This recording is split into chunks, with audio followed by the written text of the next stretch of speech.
I slušaoci. Nakon ljetne stanke i izbornih obaveza ponovo se vraćamo svojoj redovnoj programskoj šemi. Četvrtak je 21 sat, pratite emisiju Fokusu televizije Unsko-Sanskog kantona. U središtu našeg interesovanja večera su upravo završeni općinski izbori.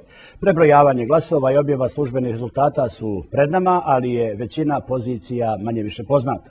Otud naša želja i potreba da javnosti još jednom prenesemo utiske predstavnika vodećih političkih subjekata. Moji i vaši gosti, poštovani gledalci i slušalci radija, su gospoda Esad Bašagić, predsjednik kantonalnog odbora Stranke demokratske akcije Unsko-Sanskog kantona. Dobroveče i dobrodošli. Dobroveče. Admir Hadžipašić, generalni sekretar Stranke demokratske aktivnosti ASDA BiH. Dobroveče i dobrodošli. Dobroveče. Amir Lalagić, član kantonalnog odbora Socijaldemokratske partije Bosne i Hercegovine. Dobroveče i vama, dobrodošli. Dobroveče vama i vašim gledalcima. Admir Mulalić, član predsjedništva Demokratske narodne zajednice Bosne i Hercegovine. Dobroveče i vama, dobrodošli. Dobroveče, bolje vas našao. Šemsudin Habibović, član kantonalnog odbora Saveza za bolju budućnost Unsko-Sanskog kantona. Dobroveče i dobrodošli. Dobroveče vama i vašim gledalcima. Ja moram reći vama i našim gledalcima i slušalcima, moja želja bila da ugostim predstavnike još nekih od političkih stranaka. Nažalost, naše tehničke i tehnološke mogućnosti nas u tome spriječavaju, ali evo, bit će prilika, siguran sam, ako ne iduće četvrtka, onda u narednih 15 dana, da pokušamo ovu temu produljiti za neku novu raspravu, neki novi datum u kome će prostora naći i ove druge stranke koje su na neki način obilježile ove izbore, a čiji je rezultat očigledno ipak nešto manje značajan nego predstavnika političkih subjekata koji su ovdje u studiju. Evo, gospodine Bašagić, ja sam dosta toga u uvodu rekao. Šta je naša zadaća večeras? Predlažem da krenemo od vas, da čujemo ukratko ocjenu izbora, izbornih rezultata, vaš osobni stav i stav političke stranke koje pripadate. Jeste li zadovoljni? U svakom slučaju ja bih iskoristio priliku da se zahvalim svima onim građanima Unsko-Sanskog kantona koji su iskoristili svoje demokratsko pravo i obavezu, pristupili ovim izborima ozbiljno, glasali. Prije svega bih se zahvalio onima koji su prepoznali Stranku demokratske akcije na ovim izborima, koji su svoj glas dali Stranci demokratske akcije, a ti je, čini mi se, ponajviše, i cijenim da smo mi, slobodno mogu reći, i po ovim sad nepotpunim prijevremenim rezultatima izborni pobjednici na Unsko-Sanskom kantonu, jer po svemu imamo najviše glasova na Unsko-Sanskom kantonu kao stranka, najviše načelnika, najviše vijećnika u općinskim vijećima. Evo, ja bih iskoristio priliku i da na početku čestitam svim izabranim načelnicima, novo izabranim, isto tako i vijećnicima u općinskim vijećima, a treba čestitati svima onima koji su učestvovali na izborima, a nisu prošli jer su dali svoj obol na kraju i u demokratizaciji našeg kantona, a i u pobjedi prije svega Stranke demokratske akcije, jer su ugradili svoje glasove kroz tu kampanju koja je danas iza nas. Znači, mi u SDA, posebno na kantonalnoj razini, možemo biti izuzetno zadovoljni jer smo povećali izborne rezultate u odnosu na protekli period značajno. Do sada imamo 38.000 sa tendencijom da to bude blizu 40.000, što će biti u posljednje vrijeme najbolji rezultat SDA na ovim prostorima. Sa 2010. općim izborima, sa 2008. općinskim izborima, kratka? U svakom slučaju u odnosu na 2008. to je povećanje, međutim na 2010. to je značajno povećanje sa 25.000 na skoro 40, odnosno u ovom momentu 38 je značajno. Mi od 199, čini mi se, ukupno vijećnika koliko je na kantonu po svim općinskim vijećima, do sada imamo 71 vijećnika, što je više od jedne trećine, i ovo je značajan porast. Međutim, ovo je i obaveza svih izabranih da opravdaju to povjerenje, jer jeste laskavo ovako hvaliti se sa rezultatima, međutim obaveza je već danas, odnosno sutra, prilikom preuzimanja pozicija u ovo teško vrijeme nagomilanih problema, puno obaveza je onih koji su izabrani da opravdaju povjerenje građana. Hvala lijepo, gospodine Hadžipašić, otprilike ista priča, ista pitanja. Vaša ocjena izbora, ima određenih novina kad je u pitanju Stranka demokratske aktivnosti, vaš sportskim žargonom rječnika rečeno plasmani u drugim općinama, nakon Cazina, Bosanske Krupe, Bužima, sada ste definitivno u Bihaću sa vrlo značajnim rezultatom. Kako vi ocijenite protekle izbore? Prije svega želim se također zahvaliti svim građanima koji su izašli na izbore i glasali, posebno oni koji su dali svoje povjerenje i prepoznali ideju Stranke demokratske aktivnosti, a SDA kao jednu političku partiju koja može dati doprinos u razvoju svih općina Unsko-Sanskog kantona. Kad je pitanju generalno izbori na nivou cijelog kantona, moram da kažem da smo mi zadovoljni i kad je pitanju ASDA, mi smo prva politička partija na kantonu koja je ostvarila najveći rast. Mi smo gotovo 9000 novih glasača se opredijelilo da glasa za ASDA u odnosu na 2008. godinu. Ono što je posebno želim istaći ovdje jeste da smo mi unišli u sva općinska vijeća na Unsko-Sanskom kantonu, znači imamo vijećnike u svim općinama, osim općine u Sanski Most u kojem nismo i nastupali. Ono što moram posebno istaći jeste da smo ostvarili izuzetno zapažen rezultat u općini Bihać i vjerojatno u većini općina Unsko-Sanskog kantona se parlamentarna većina općinskim vijećima neće moći ni formirati bez ASDA. Evo, kad je pitanju Cazin, moram posebno istaći da smo tu posebno zadovoljni jer smo tu dobili općinskog načelnika i uvjerljivo smo pobijedili za općinsko vijeće. Zadovoljni smo, rekao sam već sa Bihaćom, također zadovoljni smo u Kladuši, smo unišli u općinsko vijeće. Kad je pitanju općina Bužim i Bosanska Krupa, moram da kažem da mi smo predložili najbolje kandidate za općinske načelnike. Smatramo da su oni bili najsposobniji, najkvalitetniji sa iskustvom, ali nažalost građani se opredijelili za druge kandidate. Ubijeđen sam da će u narednom periodu građani tih općina vidjeti da su na ovim izborima mogli izabrati bolje kandidate. Borba je očigledno bila do kraja, što kažu, nije velika razlika i tako dalje. Biće vremena, biće izbora. Svega nekoliko stotina glasova je odlučilo. Dobro, čućemo šta kažu vaše kolege, čiji su kandidati bolji. Malo ćemo kasnije dotaknuti proći sve kandidate. Naravno, izborna utrka je pokazala da se radilo o izuzetno kvalitetnim kandidatima koji su polučili jedan izuzetno dobar izborni rezultat, bez obzira da li jesu ili nisu pobjedili. Gospodin Alagiću, SDP izbori, ja bih prvo... manje više, ja ću malo da pomognem uvoda, ovo su izbori u kojima svi kažu da su dobri, da su pobjednici i tako dalje. Međutim, postoje različite usporedne osnovice, je li to 2010. 2008. zavisi s kojom osnovicom poredimo, ali definitivno došlo je do pada. Zašto? Ja bih za početak ipak pohvalio izlaznost birača svih na Unsko-Sanskom kantonu koji su dostigli ipak zavidan nivo od 53,14%. Zahvalio bi se svim glasačima, svim biračima, svim simpatizerima i posebno aktivistima SDP-a koji su učestvovali u predstojećoj kampanji, koji su nam dali svoj glas. SDP Unsko-Sanskog kantona je ušao u ove lokalne izbore. Mi inače pravimo distinkciju između općih i lokalnih izbora, jer ipak ljudi se drugim temama bave na lokalnom nivou. Imali smo precizan cilj koji je predviđao izbor 4 načelnika, ulaske u sva vijeća. Nismo u tome u potpunosti uspjeli, mi smo tu imali djelomičan uspjeh, uspjeli smo 2 načelnika i prije smo imali 2 načelnika. Uspjeh ulaska u sva općinska vijeća je bio potpun, tako da smo i u općini Velika Kladuša, gdje nismo bili zastupljeni, trenutno imamo prema sadašnjim neslužbenim rezultatima 2 vijećnika. Očekujem da ćemo sa svojim vijećnicima učestvovati i činiti parlamentarnu većinu u većini općina na Unsko-Sanskom kantonu. Generalno, jeste li zadovoljni sa rezultatima? Kažem da smo očekivali 4 načelnika, uspjeli smo sa 2 načelnika. Hvala lijepo. Gospodin Mulalić, kandidat za načelnika općine. Evo, malo smo se šalili na početku emisije. Dovoljno hrabar, dovoljno iskren i dostojanstven da nakon poraza dođe. Dobro došli u emisiju. Naravno, je bilo malo šale. Kao član predsjedništva Demokratske narodne zajednice, kako vi ocjenjujete protekle izbore i izbore iz ugla DNZ-a? Pa i vaše kandidature i borbe za načelničko mjesto. Pitanje u Velikoj Kladuši danas šta je poraz. Ja se smatram moralnim pobjednikom. Vjerujem da ćemo imati priliku u toku emisije da analiziramo stanje i ambijent u kojem se vodila kampanja. Ovo je moj dolazak, dakle, u emisiju i mislim da sam najrelevantniji da govorim, dakle, oko očekivanja rezultata i tako dalje, obzirom da sam bio kandidat. Ja sam odgovoran uvijek bio prema građanima i jednako tako sam, evo, odlučio sa zadovoljstvom prihvatio činjenicu, evo, da analiziramo izborne rezultate.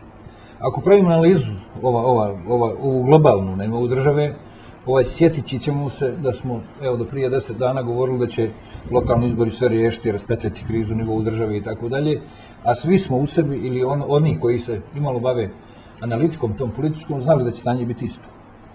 I evo, 8. dakle, već 8. ništa nije drugačije nego što je bilo 6. i dalje imamo nedefinisane stvari kad je u pitanju državni nivo.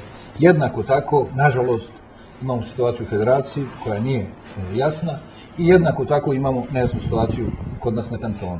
S druge strane, ako slušate nas političare, svi smo pobjednici. Demokratska narodna zajednica i sve jednako političke stranke u svake izbore ulaze sa maksimalnim ciljevima, obično ih precijene i tako dalje i to je normalno u politici da se ljestvica postavi visoko, da se prema njoj stremi. Mi smo relativno zadovoljni izbornim rezultatom. Ako uzmemo ambijent u kojem je DNZ nastupala, onda smo prezadovoljni izbornim rezultatom. Mi smo zadržali dvotrećinsku većinu u opštinskom vijeću u Velikoj Kladuši. Evo, zadržali smo, dakle, parlamentarnu poziciju u opštinskom vijeću u Cazinu i jednako tako u Bosanskom Petrovcu. Očekivali smo, dakle, i pobjedu našeg kandidata za načelnika u Velikoj Kladuši, odnosno mene. Evo, ona se, nažalost, nije desila i ja sam tom činjenicom razočaran. Razočaran sam, dakle, činjenicom da ljudi više vjeruju, dakle, lijepim riječima, kako bi to mi političari rekli, da više padaju na populističke govore, a da ne vjeruju svojim očima. Ali evo, situacija, ambijent je takav i idemo dalje. Dakle, nije, kako ona kaže poslovica, nije neuspjeh, dakle, nikad ne pasti. Neuspjeh je ne ustati. I mi jednostavno moramo ustati, moramo koračati dalje, ići dalje. Ja se ponosim, dakle, sa ambijentom kada je pitanju Velika Kladuša, sa opredjeljenjem i onim što sam poveo za sobom sam poveo kladušku inteligenciju, slobodan sam reći, mlade i, dakle, to je put kojim ćemo i dalje stremiti. Želim na kantonu da se situacija razriješi. Ako analizirate stanje u odnosu na 2010. godinu, ako analizirate 4 najmnogobrojnije opštine u kojima su na vlasti bile različite političke opcije, ako je to Velika Kladuša, ako je to Cazin, ako je to Bihać i ako je to Sanski most, vidjet ćete da je odraz stanja iz 2010. desio se i ovdje. U Velikoj Kladuši je DNZ ostvarila u odnosu na 2008. ako poredimo 2010. rast od nekih 109 glasova, a SDA je u Cazinu doživjela bila mali pad, ali je bila najdominantnija. SDP je u Bihaću doživio 2010. strmoglav pad i SDA u Sanskom mostu jednako tako imala pad, ali su zadržali bili dominantnu crtu u odnosu na Bihać. To se desilo 2010. Naravno, ja koristim priliku da svim čestitam. Obzirom da govorim s pozicije aktuelnog načelnika još uvijek do konačne ove rezultata izbora, mogu reći samo da je situacija doista teška i neki sami Bogu pomoći i kolegama načelnicima. Sad ćemo mi malo prostora da malo dodatno u par minuta izanaliziramo to stanje. Biće prilike samo da čujemo gospodina Habibovića, Savez za bolju budućnost. Izvolite. Na samom početku želio bih da se zahvalim svim glasačima koji su, izlazeći na ove izbore, ispunili svoju osnovnu dužnost. Drago mi je što je izborni proces protekao rekao bih, popriličnom redu uz par incidenata o kojima ćemo kasnije. Naročito bih zahvalio svim onima koji su svoje povjerenje dali Savez za bolju budućnost, kako na listi za opštinsko vijeće, tako i našim kandidatima za načelnika opštine. Savez za bolju budućnost je generalno najmlađa politička partija ili opcija na političkom nebu Unsko-Sanskog kantona, ako uzmemo ove veće političke partije. Ovo su naši prvi lokalni izbori i mi smo jedini koji smo postigli 100% uspjeh u odnosu na prethodne izbore. Kada uporedimo izbore iz 2010. godine, koji su bili opšti i za koje ipak vrijede nekakva druga pravila, i u tom segmentu mislim da smo postigli značajan pomak naprijed. Osim opštine Velika Kladuša, Naši vijećnici su u svim opštinskim vijećima, najizraženije je to u Sanskom Mostu, gdje imamo 7 vijećnika i na državnom nivou samo je opština Stari grad Sarajevo nešto više vijećnika ima od nas, ima 8. Generalno, Savez za bolju budućnost je u ovu izbornu kampanju išao prateći onaj svoj slogan razvoj i pravda. Pokušali smo da građanima, odnosno našim potencijalnim biračima, predstavimo prije svega naš ekonomski program. Negdje smo u tome uspjeli, negdje malo manje. A također pokušali smo i da onaj drugi dio našeg izbornog slogana, vladavinu prava, stavimo na jedan viši nivo u odnosu na ono što je do sada bilo. Od opštine do opštine rezultati su različiti, rekoh, negdje smo postigli očekivane rezultate, negdje je to na nivou koji se i pretpostavio i generalno mi smo zadovoljni. Smatramo da je ovo ipak jedna utakmica u kojoj smo dobro odigrali i ispunili. Da pokušamo malo još oko karaktera samih izbora, izborne kampanje, kako su protekle izbori, kakva je bila izborna kampanja od 30 dana? Kakva je ta bila? Mnogi su je najavljivali kao bespoštednu borbu, žestoku, čak prljavu i tako dalje. Ja ne bi se složio, ja nisam baš primijetio da je takva bila. Možda negdje u pozadini je bilo psihoze malo više, ali jednostavno ono što je tu, sa čime živimo i što je oko nas, nije bilo baš tako dramatičnih situacija, definitivno nije bilo. A ja bih se složio s vama. Savez za bolju budućnost je prije svega želio da kampanja bude vođena na korektnim osnovama. Tokom kampanje imali smo nekakvih, ja bih rekao, bočnih udara, prije svega od predstavnika vladajuće stranke u većini opština, bar na onom dijelu odakle ja dolazim, znači od stranke Demokratske akcije. Međutim, nije to bilo toliko izraženo. Nažalost, poslije proglašenja, nezvaničnog proglašenja izbornih rezultata, uglavnom za načelnika, jer su ti rezultati i najbrže obrađeni, desilo se par incidenata, prije svega u Sanskom Mostu, što ne ide na ruku onima koji su učestvovali u tome. O tome je obavještena Centralna izborna komisija, organi reda i nadamo se da će oni uraditi ono što je... Vi ste imali preskonferenciju u kojoj ste iznijeli da je bilo određeni neregularnosti, su li uputili zvanični protest? Upućen je zvanični protest Centralnoj izbornoj komisiji. Mi smo jučer dobili odgovor da su oni to primili, da se radi na rasvjetljavanju. Bilo je... Šta je konkretno posrijedi, evo da pokušamo ukratko u jednoj minuti objasniti? Kada je riječ o onom glasačkom dijelu ili prebrojavanju glasova, recimo u Sanskom Mostu je na jednom glasačkom mjestu Zdena 2, mislim 30 glasova koje su po volji birača pripali Socijaldemokratskoj partiji, ne znam iz kojih razloga, pripisani stranci Demokratske akcije. A još na 2 mjesta je stranka za BiH pretrpjela određenu štetu u sumiranju tih glasova. Međutim, najveći incident, barem u Sanskom Mostu, desio se nakon proglašenja rezultata izbora za načelnika opštine, kada je bilo jedno bestijalno divljanje ulicom u kojoj se nalaze praktično sjedišta sve 4 jače političke partije, gdje je kandidat na listi Saveza za bolju budućnost, igrom slučaja predsjednik udruženja logoraša Sanski Most, fizički napadnut, gdje je njegova supruga doživjela nervni slom. O tome postoji naravno zabilješka policijske uprave u Sanskom Mostu, postoji nalaz i mišljenje dežurnog liječnika, psihologa i sve je to upućeno Centralnoj izbornoj komisiji i mi se nadamo da će ona reagovati. CIK će reagovati, međutim, općenito, evo, naravno, to su stvari koje ste vi vidjeli, koje ste procijenili i kao protest CIK-u uputili, ali generalno ocjena i CIK-a da su ovo jedni od najkorektnijih odrađenih izbora koji nemaju generalno nijedne mrlje koja bi mogla ugroziti bilo koji rezultat i tako dalje. Oni su tako. Mislim da ne se bismo, može recimo, na temelju, prije par dana bilo otprilike, pa je neka psihoza bila da su lažirani izbori u Sanskom Mostu i tako dalje. Naravno, jedno glasačko mjesto, možda i bilo grešaka, ali je CIK tu. Sanski Most je uvijek specifičan, obzirom da je tu u odnosu na neke druge opštine drukčija situacija i iskreno da vam kažem, tih strahova uvijek se treba i pribojavati, odnosno uvijek treba uzimati u obzir. Naravno, treba predostrožan biti da se ne bi desilo. A što se SBB i SDA baš ne vole?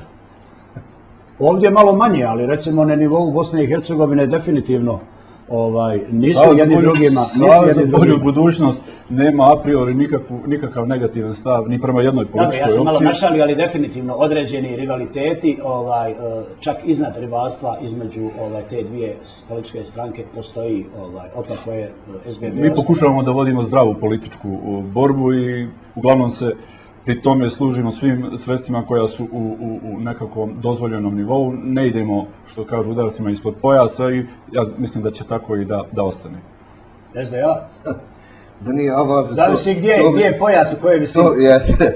Znači, jasno je da već dugo vremena SBB i vlasnik te partije i vlasnik avaza vrlo nekorektno udaraju upravo ispod pojasa SDA. Međutim, građani su to prepoznali i kaznili takvu kampanju i vidite da smo mi ovdje nemjerljivo u odnosu na SBB, mi preko 300.000, on 90.000, govori da je to razlika i da su građani na koncu i prepoznali tu jednu pod navodima plivačku politiku koju je vodio Avaz i SBB, posebno njen lider Radončić prema i našem lideru i našim kadrima tokom vremena.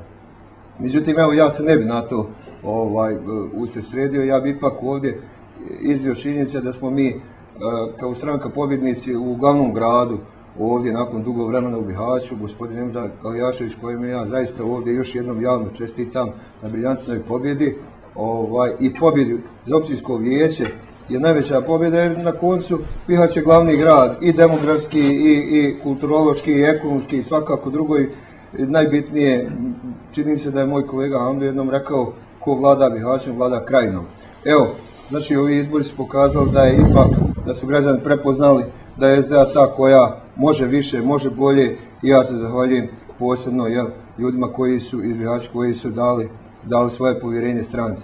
Isto tako Sanski most je ubjedljivo pobjedio, čini mi se da je SBB na trećem mjestu, kandidat SBB na trećem mjestu, što govori da tu nije bilo, ako je sporno 30 glasova, čini mi se da oko 6.000 koliko je dobio načelnik sadašnji i bivši dr. Avdegić. Dovoljno govori, uz to Bušim je isto tako pobjedio s jednim mladim, jakim kandidatom i ono na što možemo biti ponosni mi u SDA jeste činjenica da je nezavisni kandidat gospodin Zlatko Hujić, kojega je SDA podržala, kojega je SDA snažno delegirala, kandidirala, pobjedio u Bosanskom Petrovcu i mi i na tu činjenicu smo ponosni. Kad gledamo po općinskim vijećima, ja moram istaći isto tako da smo mi vodeća stranka u 5 općina, znači ubjedljivo vodeća stranka u Bihaću, u Sanskom mostu, u Ključu, u Bosanskoj Krupi i Bužimu i druga smo stranka u Cazinu, odnosno Bosanskom Petrovcu i Kladuši. Govori znači tamo gdje smo u 5 općina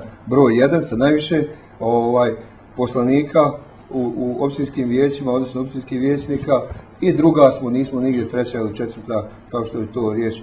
Govori znači da su ovi izbori, hvala Bogu, pripali Stranci demokratske akcije i na nama je dakako i odgovornost. Mi smo zaista vodili možda do sada ubjedljivo najkorektniju, najbolju kampanju u kojoj vrlo kvalitetni kadrovi su i iznosili vrlo kvalitetne programe.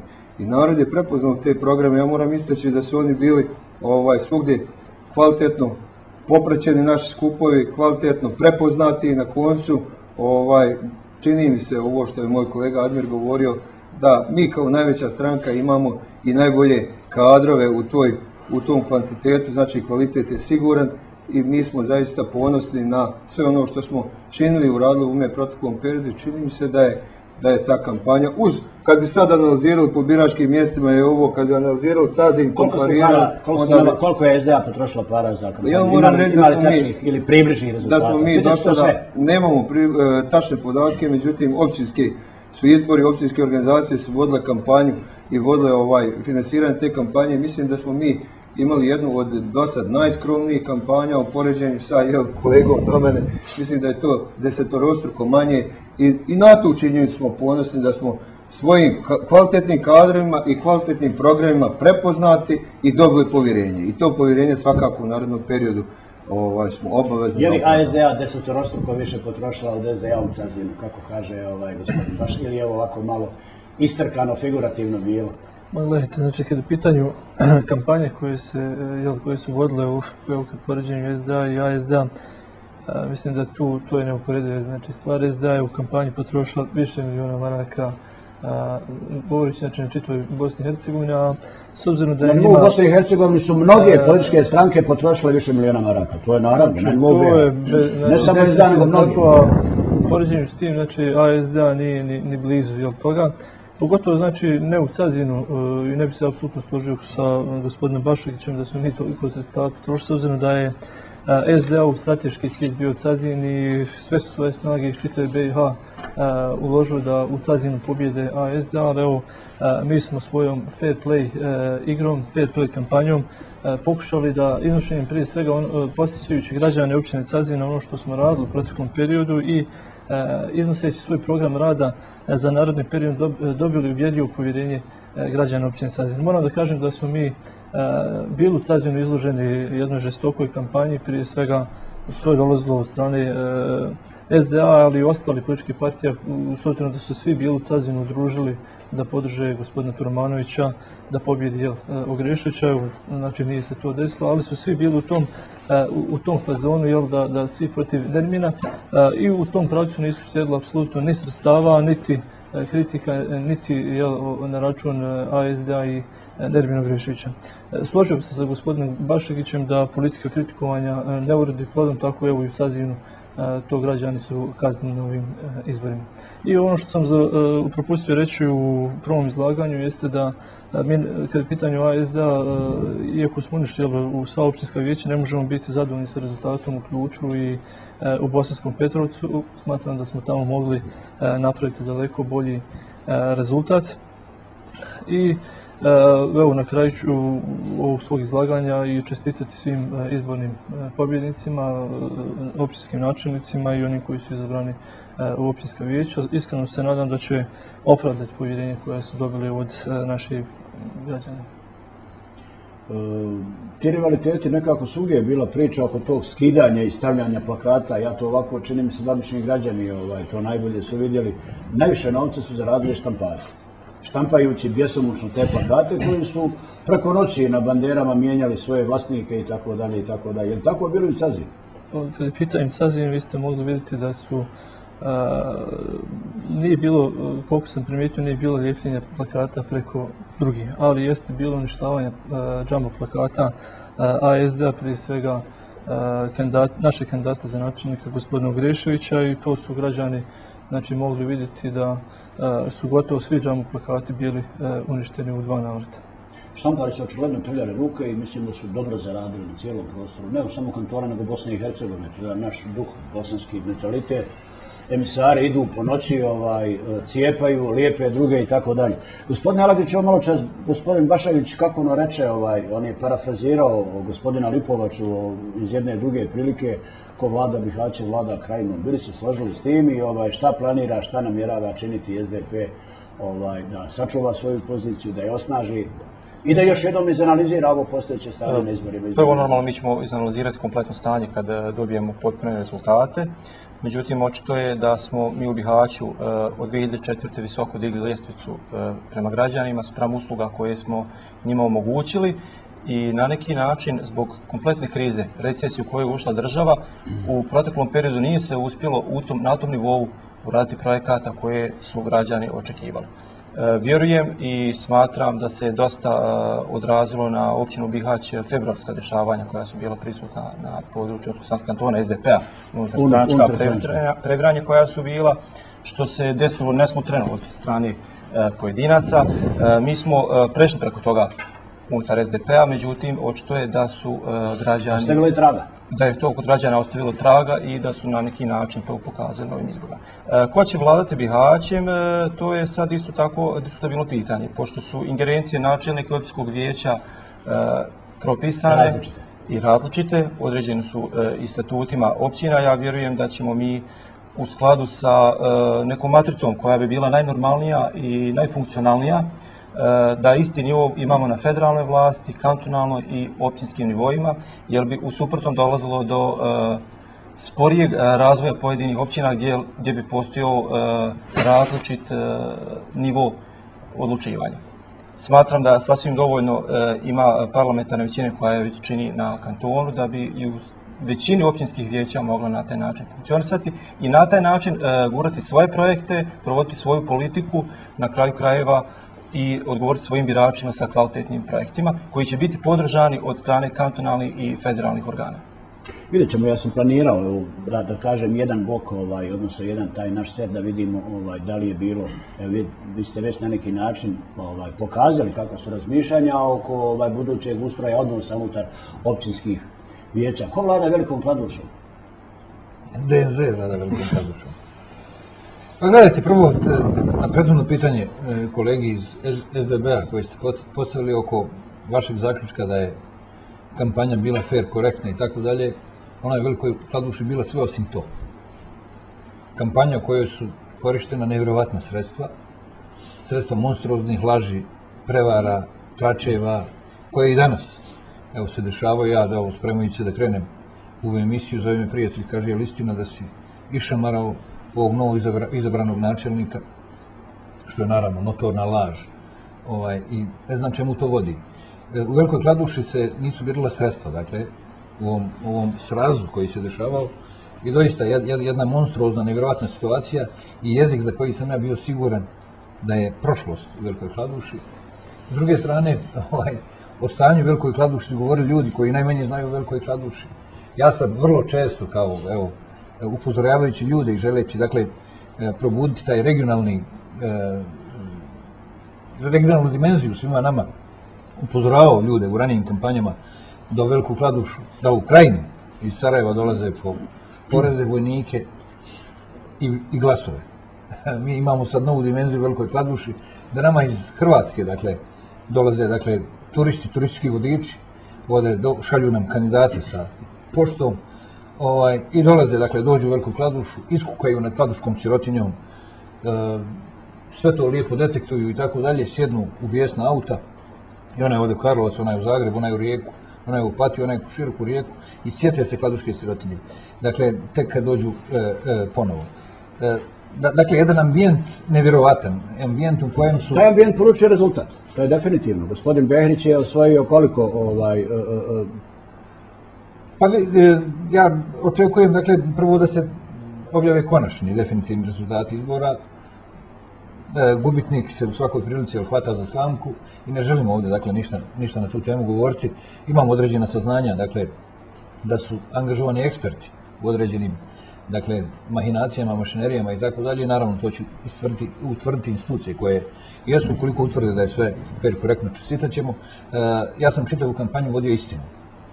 Ja sam ovu kampanju izgubio na perfektnim stvarima koje sam napravio u Velikoj Kladuši. Građani su imali priliku, cazinski kolege, načelnici, kad se borili, su uzmali Kladušu kao standard, kako bi to trebalo biti. Mi smo jedina opština koja daje svim studentima stipendije, jedina opština koja plaća prevoz učenicima, jedina opština koja plaća smještaj u komuni, liječenje teških ovisnika i da ne brajam šta sve jedina opština.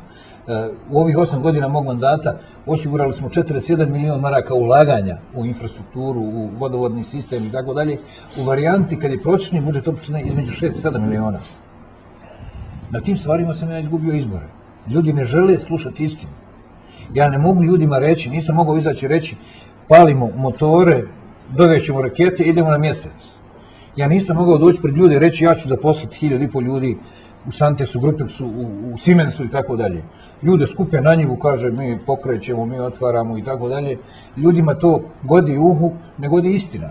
I to je ono što nije korektno u najmanju ruku i što se kampanja u Velikoj Kladuši nije vodila oko lokalnih problema, lokalnih pitanja.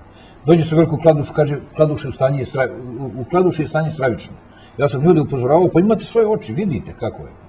Džaba, dakle, ljudi pored svojih očiju više vole, dakle, muziku koja godi populizam, prošlost. Ja ne želim, dakle, prošlost, ja želim, dakle, zbaciti okove prošlosti i želim, i siguran sam, i ponosan sam. Je li Kladuša spremna za to? Kladuša je spremna za to. 6.000 ljudi koji je dalo meni podršku je ogromna cifra u odnosu na ambijent. I ovdje se mora znati, u Velikoj Kladuši nije vođena kampanja kandidat DNZ Admir Mulalić, nezavisni kandidat, nazovi nezavisni kandidat, nego kampanja Admir Mulalić, Fikret Abdić. u ambijentu, dakle, kad sipa iz rukava priče, zloupotreba udruženja dioničara. I umjesto da, ja sam očekivao da kad se okupe dioničari, da će se dioničarima reći. A određeni politički subjekti su još prije 2 mjeseca otprilike govorili da je kroz priču o dioničarstvu da se vodi kampanja. Pa ona je vođena, zaista, to su govorili kroz saopćenja koja su dolazila i do nas i tako dalje. Ona je vođena, ja sam bio svjestan nje, ja sam očekivao da će neko od dioničara upitati, ja sad ih pozivam da pitaju, dakle, kada je kampanja završena, nekim kažu, dakle, oni koji upravljaju imovinom dioničara u Hrvatskoj, kolika je dobit dioničara od imovine koja je 30 miliona eura vrijednost, šta su oni od toga profitirali? Zašto u pogonima Agrokomercu, Maljevcu, kao dioničarskom vlasništvu, nije pokrenuta proizvodnja, nego privatne firme. Ja sam očekivao da će se ljudima ponuditi odgovor kako se misli spasti opština i budžet i tako dalje, a uništili firmice koje imaju dugova po ne znam, 20 miliona kuna bez doprinosa i tako dalje.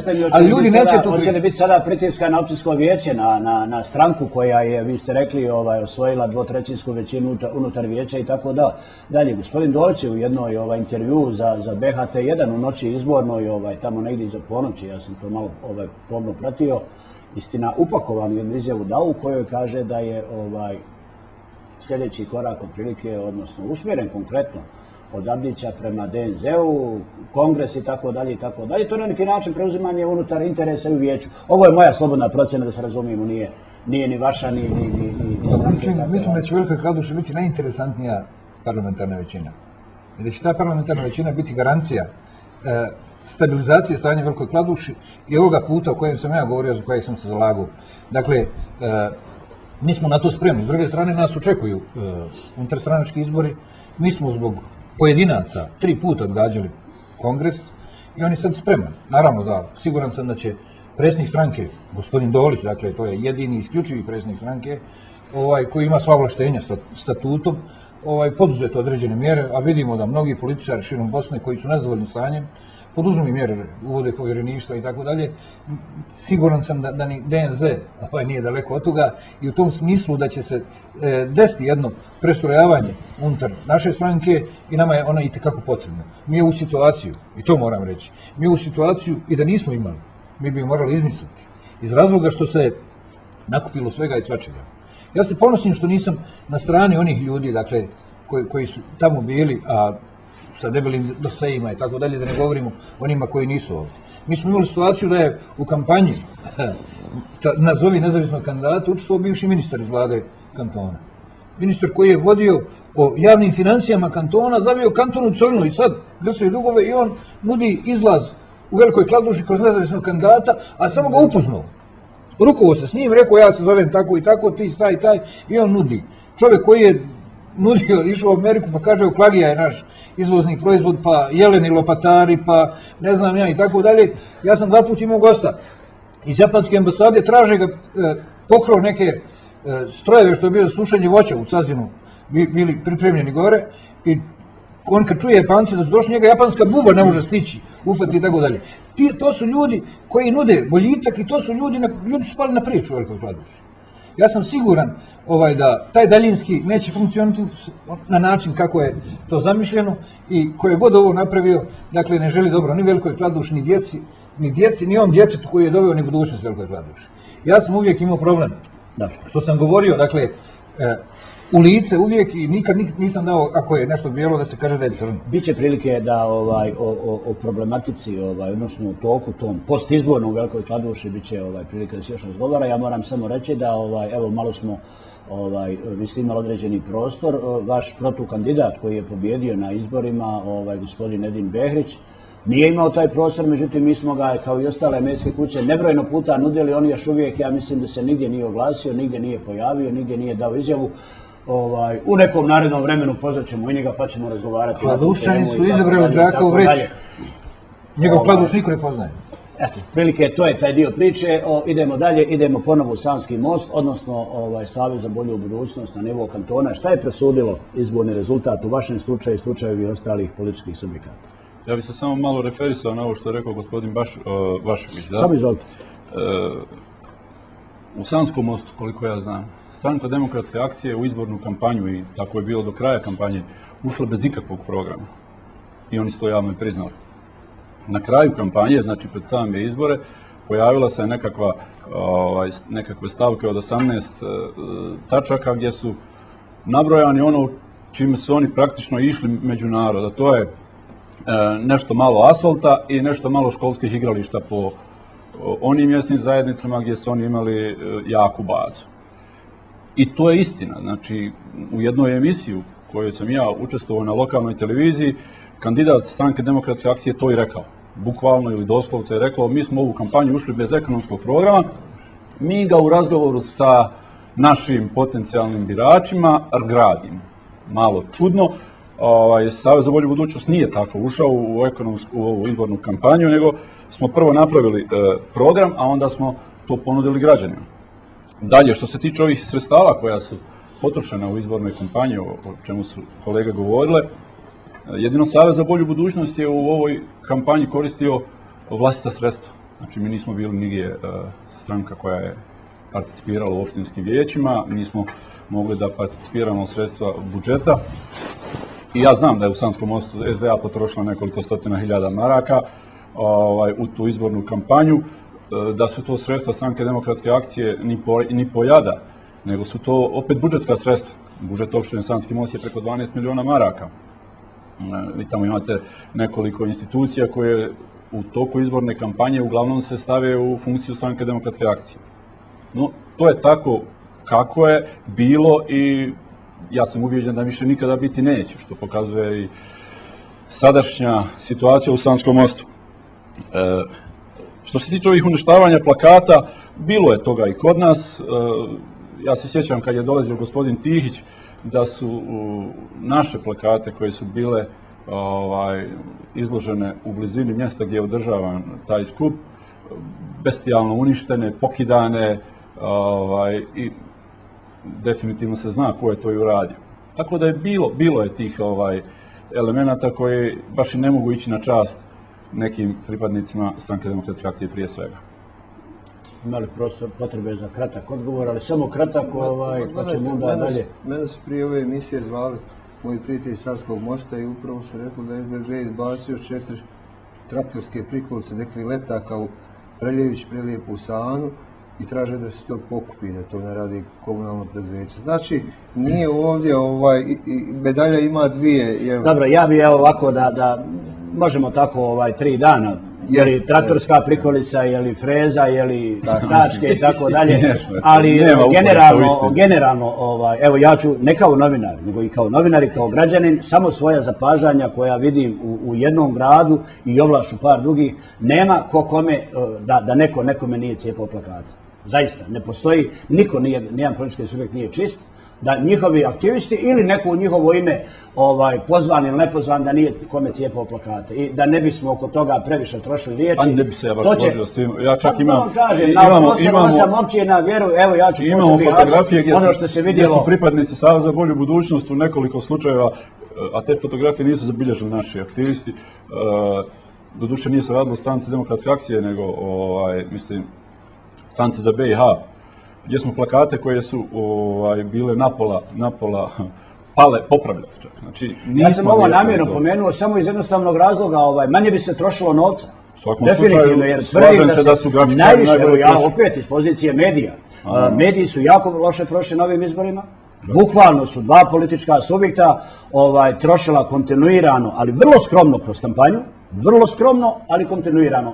30 dana, još su se 2 pojavila periodično i možda još jedan, ne znam nija, oko događaja 2-3 dana. Prije 4 godine je to bilo 10 puta više, ali sad su, kažem, štampari trljali ruke zato što je to cijepaj, lijepi i tako dalje, ali generalno u pravu ste kad kažete najčešće su to nekakvi novci koji su potekli iz budžeta i tako dalje i možda su ih i politički subjekti mogli kvalitetnije potrošiti. No, da evo da što kažu da ne mudrujemo previše. Ima li izbornih iznenađenja objektivno? Šta je po vama najveće izborno iznenađenje i u pogledu dobrog rezultata, a da nije vaše naravno, da ne mojimo o sebi nego o drugim? Je li to, vi ste pomenuli nezavisni kandidat Hujić u Bosanskom Petrovcu, čini mi se da je... Je li to izostanak neke od ranije možda vrlo prisutnih političkih stranaka i tako dalje, malo slabiji rezultat i tako dalje, pa i čak neko iščezavanje? Je li iznenađenje, čini mi se da HDZ BiH još uvijek nema mandata u općinskom vijeću Bihaća posle dugo vremena i tako dalje i tako dalje?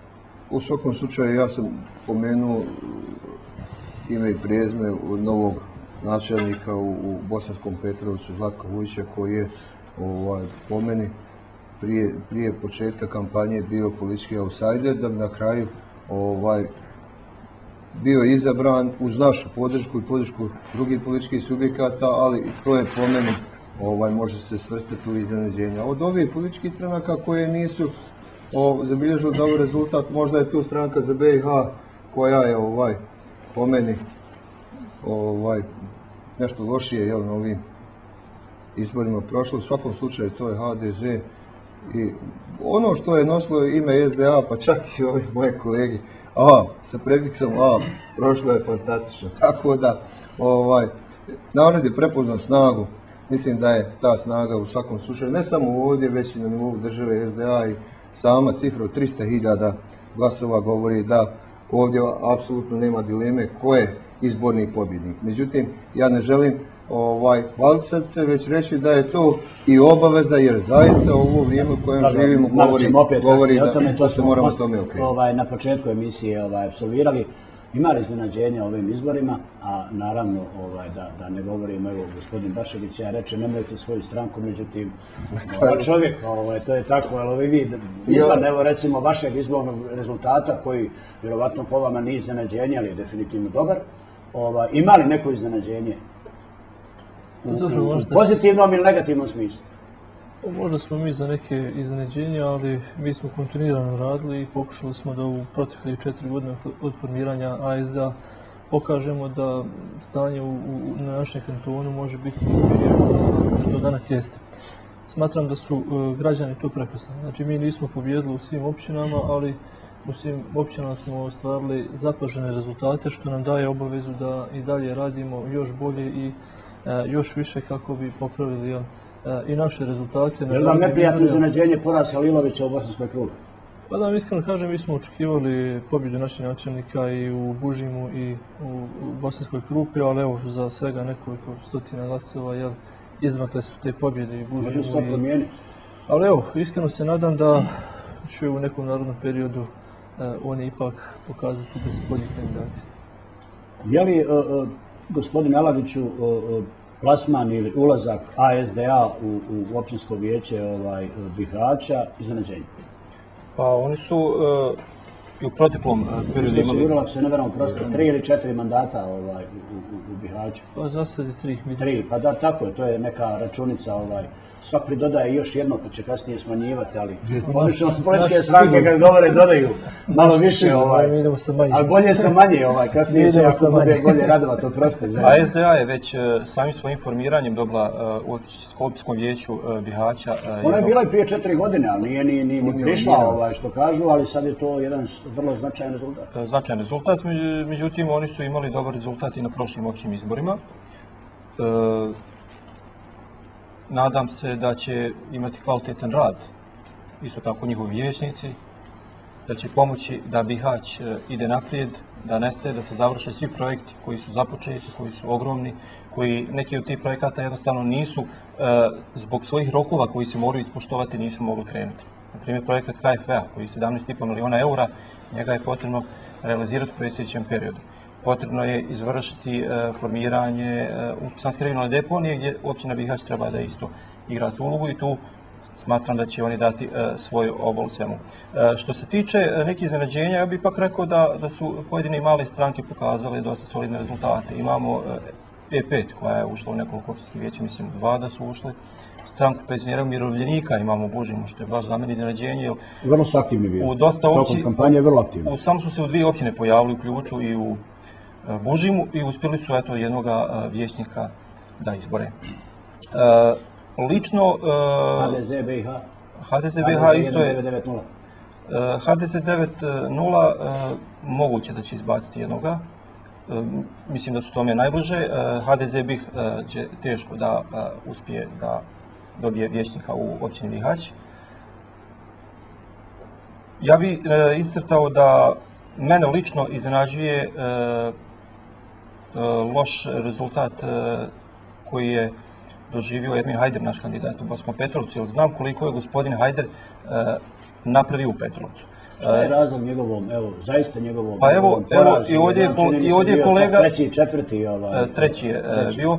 I kolega je ovdje rekao koje je sve projekte uspio pokrenuti, međutim, desilo se to što se desilo u Velikoj Kladuši. Imamo ovdje mladog načelnika koji je uspio formirati poduzetničke zone, riješiti problem vodosnabdijevanja, pokrenuti proces rješavanja kanalizacionih, uspio je pronaći čak i potencijalne investitore za vjetroelektrane. Znači, puno toga, kad se svi sjetimo Petrovca prije 4 godine i sada ipak je tu dosta projekata.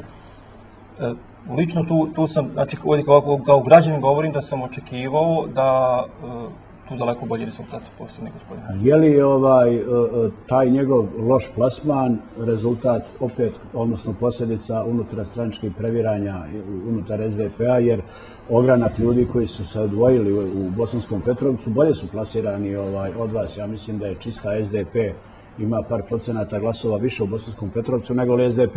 Dakle, na neki način i to se moralo odrasti na gospodina Hajdera. Dobro, to je neki put kojim su se neki drugi odlučili, inače je to uobičajeno da dolazi izdvajanje. Mi smo u Petrovcu uspjeli zadržati jednog vijećnika kojeg smo i u proteklom periodu imali. Vidjet ćemo način na koji će sve to funkcionirati u Petrovcu. Petrovcu će biti veliki problem zato što 11 političkih subjekata čini općinsko vijeće. Kakva su iznenađenja izvan ovoga što smo apsolvirali, ja se nadam, onome proteklom krugu, gospodine Mulaliću? Velika Kladuša, mi imamo dakle iznenađenja u smislu da su, evo, da je Radoš Zaboljitek ostao bez jednog mjesta, da je SDA po meni zasluženo dobila mjesto, da je SDP dobio 2 mjesta, da je nestalo jedno manjinsko mjesto i da NZ je ostao bez jednog mjesta. Ja osobno, kad sam u pitanju, dakle, imao sam dobre procjene kad su u pitanju, dakle, kolege načelnici i nemojte da komentarišem to, jer sam subjektivan previše, s ljudima sam 4 godine radio, ali doista sam se, kad je u pitanju Petrovac za Ermina iznenadio sam se u ključu da, evo, moj drug Ahmo je prošao kako je prošao. Imao sam dobre procjene kad je u pitanju Mihać. I evo, posebnih velikih po meni iznenađenja, drastičnih, koje značajno mijenjaju stvari, nema ih. Dakle, nisam ja iznenađen, možda neko jeste, ali evo... Je li iznenađenje Vujić? Pa jest, on je za mene iznenađenje. Čovjek sam prvi put vidio... Zaista su mnogi analitičari računali na objektivno najsnažniju borbu između gospodina Miloševića i Hajdera, a na kraju je gospodin Vujić odnio pobjedu. To je ono što analitika kaže. Očito da ljudi nisu vjerovali po rezultatima rada. I očito je, dakle, evo, nauk kolegama, novoizabranim načelnicima, da se više bave populizmom, a manje konkretnim stvarima, bolje će proći. Kroz rad, ako puno radite, puno ćete grešiti i ljudi vam to u konačnici zamjere. Ako ništa ne radite noga preko noge, lijepu priču pričate, ona ima uvijek prođu. I evo, to je određena poruka, određen zaključak. Ja sam, dakle, 2 mandata odradio, nisam namjerom uopšte ići u treći, da nije bilo ovih nagovještaja, trvenja unutar DNZ-a, ali očito je, dakle, lijepa priča, lijepo upakovati, kako to zna reći maestro zato, doktor Mujić. Dakle, magla u rinfuziji prolazi sve. Gospodine Habibović, ima li iznenađenja i da li ih je bilo? Šta su, koje su najveće? Po meni ima par iznenađenja. Ovo što kolega rekoše za Bosanski Petrovac, u svakom slučaju očekivalo se da gospodin Hajder tu uzme načelničku poziciju. Međutim, sada, kako reče gospodin Bašegić, i koliko ja sad procjenjujem, gospodin Vujić baš i nije više nezavisni, jer očito je ta podrška koju mu je dala Stranka demokratske akcije pogurala značajno. Gospodin Hajder isto tako imao potporu SDP-a. On je bio kandidat SDP-a.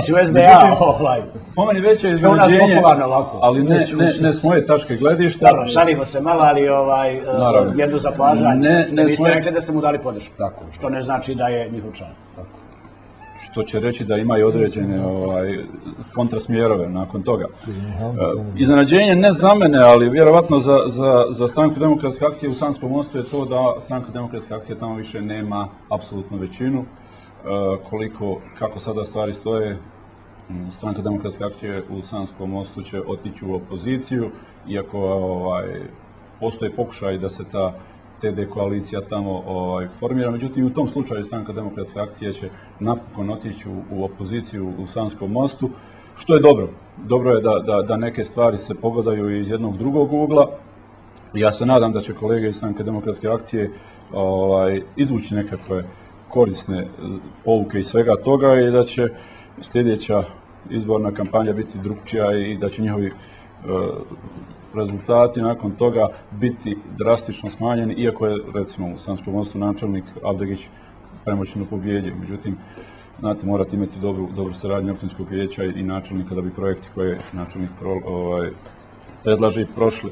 Također, malo je iznenađujuće ovolika šarolikost u općinskom vijeću Bosanskog Petrovca. 11 stranaka tamo participira. Inače, to je općina, najmanja općina sa najviše učesnika na izborima i ovo 14 njih je 11 ušlo u vijeće. 17 mjesta u opštinskom vijeću, a 11 političkih subjekata participira i stvarno će, mislim, biti umjetno tamo formirati nekakvu većinu. Imali su 6 mandata za načelnika. Da, to smo govorili.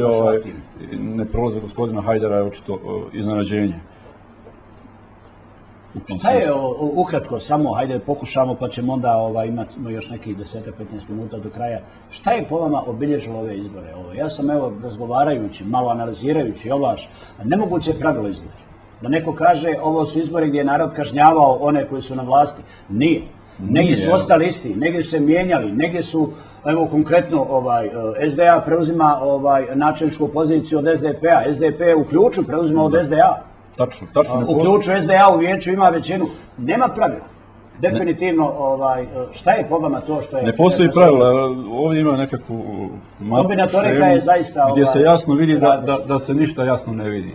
I možda se filtriraju zaista koliko god, evo recimo izuzetak, ja sam pravio neku analizu, izuzetak su općina Velika Kladuša i Cazin, gdje je DNZ osvojio nadmoćno i prilično... Nije nadmoćno jer nije razlika velika između SDA, ali sa najvećim brojem i tako dalje, velikim procentom. Ali generalno filtriraju se najčešće dva politička subjekta koji jako puno bježe svima ostalima. Je li to ovaj trend trenutni ili je to trend koji će u buduće biti, da će broj političkih subjekata biti možda filtrirana 4, 5, 6 i tako. Ja se nadam da će tako da se desi. Iako nije ni to pravilo, eto u Petrovcu ih 11. Znači... U Sanskom Mostu imate političkih subjekata koji su osvojili po 20, 30 glasova, 80 glasova. Kolika je opravdana učešće takvih političkih subjekata? Neki će u vijeće ući sa 180 ili 220 glasova, a neko sa 1700 neće ući u vijeće. Evo, ako bi ovoga rekao da za inače stoljetne demokratije je imanentno postojanje ovolikog broja stranaka partija. Ali ipak taj razvoj demokratizacije tekao desetinama, stotinama godina i doveo je do bipolarnosti kod odlučivanja. Jednostavno manje su se stranke ujedinjavale i to je otprilike što imamo na zapadu, da imamo lijeve i desne, to je to. Čak i u Americi imamo još jednu manju liberalnu stranku. Znači, i ovdje će vremenom, koliko će nama trebati godina, 10, 20, 30, 50, ali svakim izborima će dolaziti do okrupnjavanja i ujedinjavanja ljudi oko jedne ideje. Ja bih samo ovdje dodao da osjetno je da građani kada sad odlučuju na izborima sve više dobro razmišljaju kome će dati svoj glas i kome će propustiti svoju budućnost u narednom periodu. Iskreno se nadam da će to biti u još većoj mjeri u narednom periodu, jer ja evo pozivam i ovom prilikom građane da trebaju da na izborima mijenjaju. Glasuju jednom za jedne, druge za druge. Znači, ako oni ne ispune svoje građani definitivno došlo je vrijeme, odnosno imena i prezimena traže. Više nema pravila toliko oko stranke, a zaista gledaju, vjeruju, biraju ljude kojima vjeruju. Ljude koji možda malo, koji su im bliži, koji znaju i kojima vjeruju. Nažalost, znači imamo još uvijek dobar dio ljudi koji smatra da ne treba mijenjati političku partiju. Ne treba mijenjati, ali treba mijenjati na izborima ljude koji mogu nešto da naprave, koji mogu polučiti neke rezultate i ja pozivam i ovom prilikom građane da na takav način u buduće odlučuju. Znači ne treba prepustiti sudbinu onim koji uvijek smatraju da trebaju biti na pozicijama jer će oni uvijek glasati za njih. Znači trebaju građani da mijenjaju i da glasaju za druge dok ne bude bolje u njihovoj općini i u cijeloj državi. Evo gospodine Bašković, izvolite. Ja bih zaista sad na komparacije radi rekao da je matematika je neumoljiva i ona je egzaktna. Ima ovdje poraženi i pobjeđeni. 2010. SDP je dobio povjerenje, pogotovo ovdje na kantonu, im su imali 26.000, danas imaju 19.000. SDA je otišla na 40.000. Znači duplo manje danas SDP ima. Naime, mi moramo reći da je narod već sada kaznio SDP zbog toga što su iznevjerena obećanja. Ovdje je vrlo bitno, oni koji obećavaju da se drže tih obećanja i da realiziraju svoje obećanje. Jer naši birači su pismeni ljudi, pametni ljudi koji prate i onda kazne na izborima. I ovdje je došlo do kažnjeni i nagrađeni.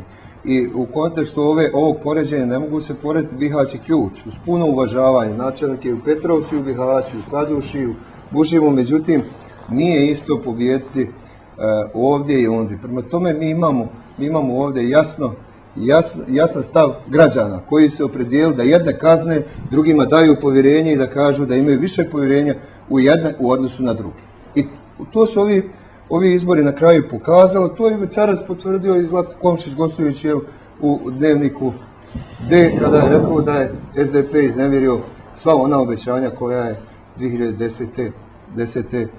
rekao da će obezbijeti građanima kroz one svoje projekte, čuveni 5 politika i onu parolu država za čovjeka. Gospodin Milanović. Dobro, ja bih se vratio dakle lokalnim izborima i ono što je karakteristika, a u čemu politički analitičari nisu bili u pravu, jest da će odziv biti mali na ove izbore. Očito je da mi smo za opće izbore, čini mi se, imali 47-48% 2010. a sad smo na 53%. Očito i svaki lokalni izbori, dakle, povećavaju izlaznost iz razloga samo kad uzmete s jedne općine koliki je broj kandidata. Oni kad povuku svoje prijatelje, porodice, tako dalje, ispadne bolje. I doista se ne može naći generalno pravilo kad su u pitanju lokalne zajednice. Po ovom, ko je analizirao, ako je neko ulazio unutar kandidatske liste DNZ-a za općinsko vijeće Velika Kladuša, vidite, ispadne da je najedukativnije biračko tijelo u Bosni i Hercegovini DNZ u Kladušu, što je po meni poprilično nemoguće. Imate dakle biranja da nosioc liste nije prošao, da treći sa liste nije prošao i tako dalje. Jedan taj inženjering koji se očito dešavao i koji Centralna izborna komisija mora naći adekvatne odgovore na to. Kratko, gospodin Alagić i gospodin Pašć. Evo opet smo krenuli prebacivati lopticu sa viših nivoa vlasti na niže. Isto tako i od gospodina Bašegića je stranka činila dio te većine koja nije funkcionisala. I upravo je on iznio neke razloge zbog čega je moralo doći do prekida u svemu tome i zbog čega će doći do rekonstrukcije federalne vlade u sljedećih mjesec dana. Jučer smo imali priliku da od Ustavnog suda Federacije čujemo presedan jedan, koji je inače u svojim demokratskim društvima jasan da nema konvertiranih ostavki. Sva je priča skrenuta bila na veliku temu, ljudi su manje pričali o komunalnim problemima, komunalnoj infrastrukturi, svim tim problema koji imaju obični građani. Nemojmo se zavaravati, Bosna i Hercegovina je u izuzetno teškoj situaciji. Velike su obaveze države, federacije prema Međunarodnom monetarnom fondu, novac koji je prije 2010. potrošen. Kanton je u velikim problemima. Kanton preko 200 miliona ima sudskih potraživanja koji se pokušava riješiti. Sve su općine u problemima. Nemamo danas dovoljno investitora. Zašto? Zato što i sama Evropa je u problemima. I ne može se ni očekivati nešto da će se desiti preko noći. Naši privredni subjekti su sa privatizacijom koja je izvršena, koju mi tražimo da se izvrši, pa da se ustanovi zašto sve ove firme nisu uspješno privatizirane, a desetine ih imamo. Još, nažalost, moramo stezati remen i to ćemo vidjeti u predstojećem periodu kako će se kretati. Prema nekim analitičarima, 2013. u ljeto trebaju očekivati se prvi pozitivni pomaci. Dobro, da vam kažem, analiza će pokazati, mi ćemo naći prostora da govorimo o konkretnim prilikama i stanjima i odrazu globalne krize, međutim, Ne bi se ja baš rekao da je globalna ekonomska kriza i Europska unija kriva, što je problem u Todorovu, ne znam, nije riješen. Na lokalnim izborima nisu veliki projekti ti koji su diktirali ritam, način življenja i tako dalje i tako dalje. Sva ta ulaganja su dovela do padova općinskih budžeta. Ima određene veze, ali daleko smo mi od recesije nekakve na nivou Evrope i Evropske unije. Daleko su mi bili do osnovice koje trebamo stremiti da bismo došli u te nekakve prilike i tako dalje. Recite samo kratko, gospodin Hašpaš, gospodin specifični su Habibović. Specifični su pitanju. Po većini općina je vođena, jedna od tema je bila budžet, budžetski deficit i tako dalje, a budžeti funkcionišu sistemom spojenih sudova. Opštine, lokalne zajednice ne mogu utjecati na... Besparica, nema punjenja u kasu, a zahtjevi su sve veći i tako dalje. Potrošnja je definitivno u svim manje više općinama pojačana, možda su nekad i, evo ja umjesto vas govorim ili umjesto vaših opozicija, socijalni mir se ponekad i kupovao i određeni potezi novcem i tako dalje i tako dalje. Jasno, ali morate, građani još uvijek nisu na tom nivou da prepoznaju. Ja sam imao u Kladuši situaciju da o budžetu govore ljudi koji su ga zaveli u crno. Dakle, ja u Kladuši plaćam sudske presude iz 85. 6. 7. kada je ljudima otimana imovina i tako dalje. Meni je juče došla sudska presuda na 200 i nešto hiljada maraka bez kamata. Prije 15 dana na 250.000 maraka. Dakle, ja sam samo u svom mandatu oko 2,5 miliona platio sudskih presuda. Stariji.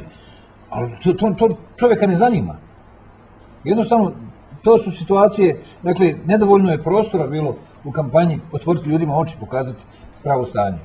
Najđe onaj ko kaže... U narednom vremenu gospodin Hašpaši i gospodin Habibović, oprostite, vi ste se prije javili, recimo.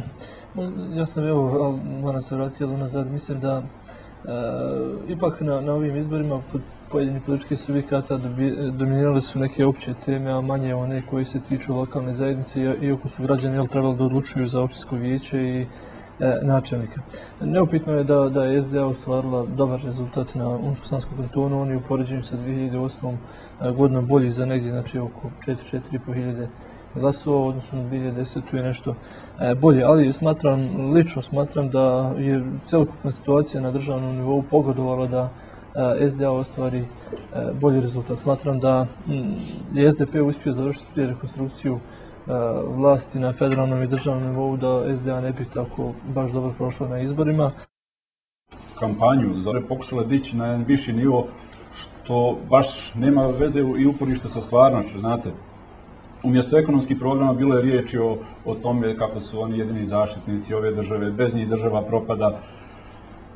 Ne znam kakve to ima veze sa lokalnim izborima i kakve to ima veze uopšte sa stvarnošću.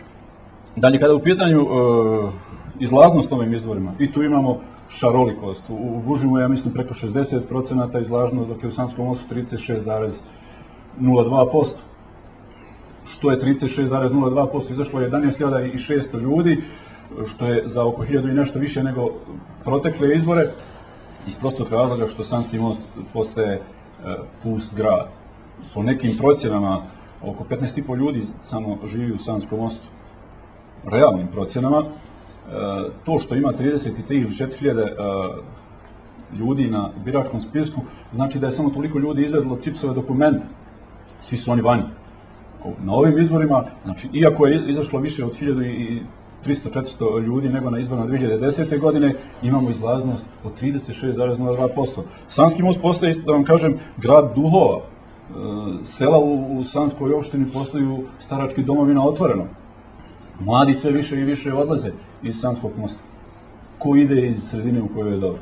Ja prvi mislim da to dvoje baš i ne ide jedno s drugim. I druga stvar, Savez za bolju budućnost je pokušao, kao što sam rekao, ekonomskim programima da ide u ovu kampanju, pa smo rekli da u budžetu, Sanski Most ima budžet oko 12 miliona maraka. 500.000 maraka se može bez ikakvih problema, znači samo određenom preraspodjelom u poljoprivredu ložiti.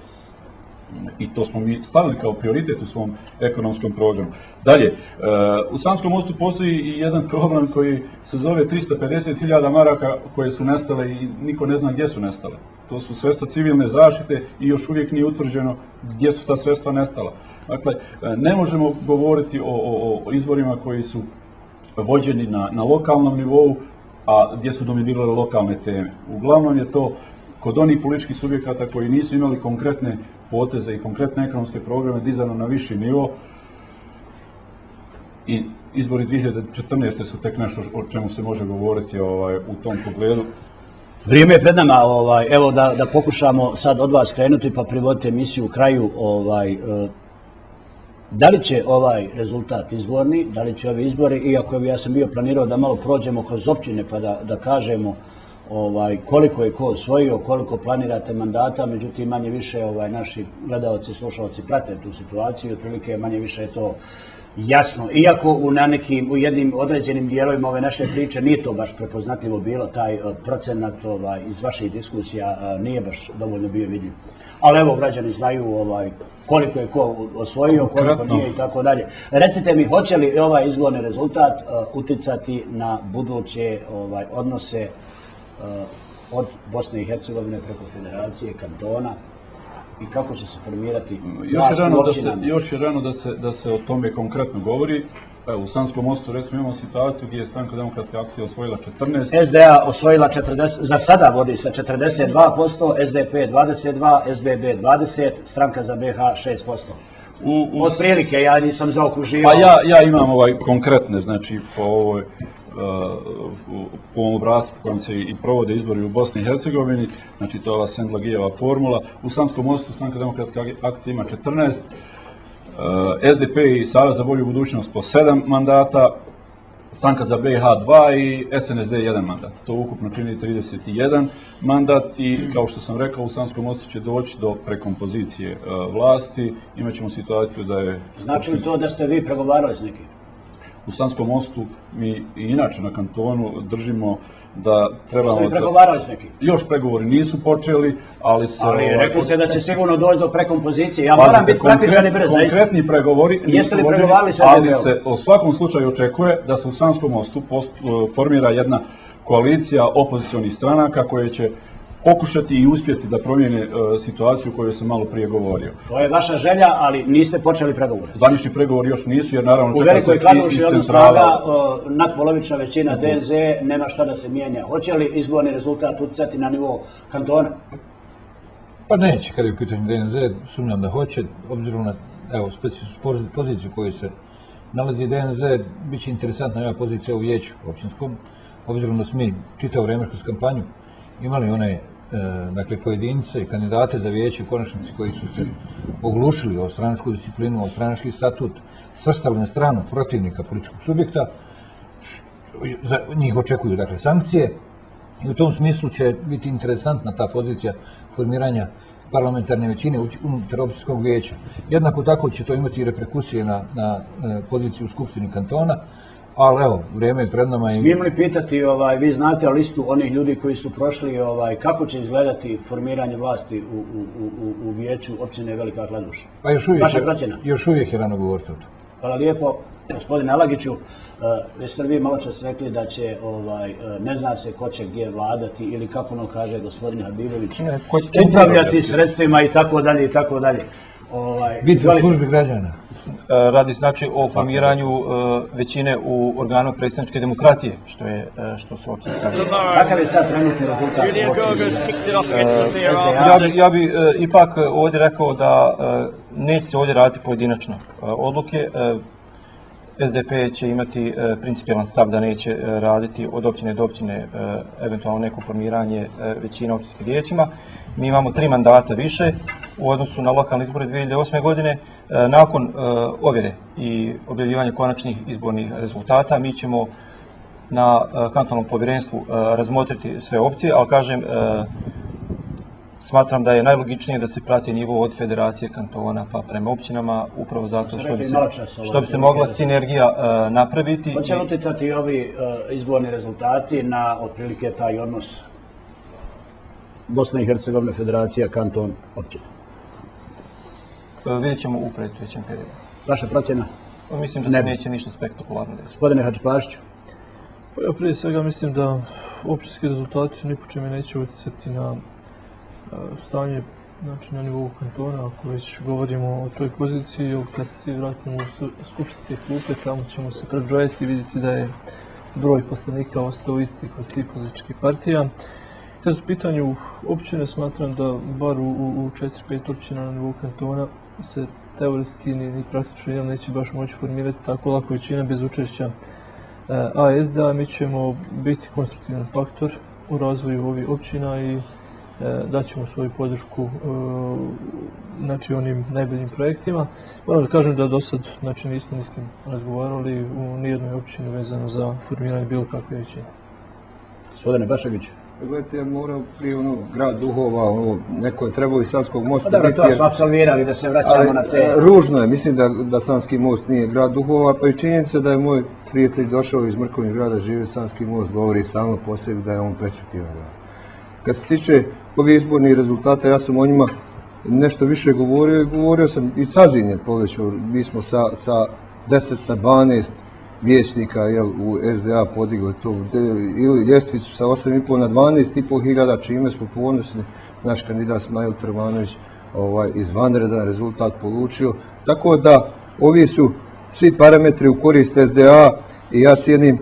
Najlakše bi sad bilo Senade, najlakše bi sad bilo nama da kažemo ove 2 godine ćemo biti u opoziciji, jer ovdje kakvo je stanje, uduplat ćemo i ovaj rezultat. Naime, ja činim se da dijelim mišljenje naših građana da oni ne vide na kraju tunela tu buktinju, tu svjetlost kojoj trebaju ići i upravo je obaveza svi u nas koji se bavimo politikom, koji smo dobro na koncu i određeno povjerenje da mijenjamo stvari. Meni se čini da će do te promjene neminovno doći jer ne valja stanje, ne bavimo se onim zašto smo pozvani, a to je stvaranje nove vrijednosti, ne bavimo se boljitkom naših građana, čini mi se da je glavni zastoj na nivou kantona i tu će doći do promjena.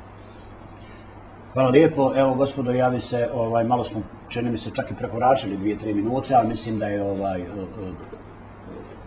vrijedilo, mislim da je bila vrlo zanimljiva rasprava. Vama hvala na vremenu odvojenom za naše gledalce i slušalce, hvala vam za učešće u ovoj našoj emisiji. Ja vam želim svako dobro i želim zaista da taj parlamentarizam koji ste večeras iskazali, tu želju i temperament, da prenesete vi i vaše kolege, zavisi kako je ko gdje se plasirao, gdje ko bude angažovan za boljitak svih građana vaših općina i svih građana sa prostora Unsko-Sanskog kantona.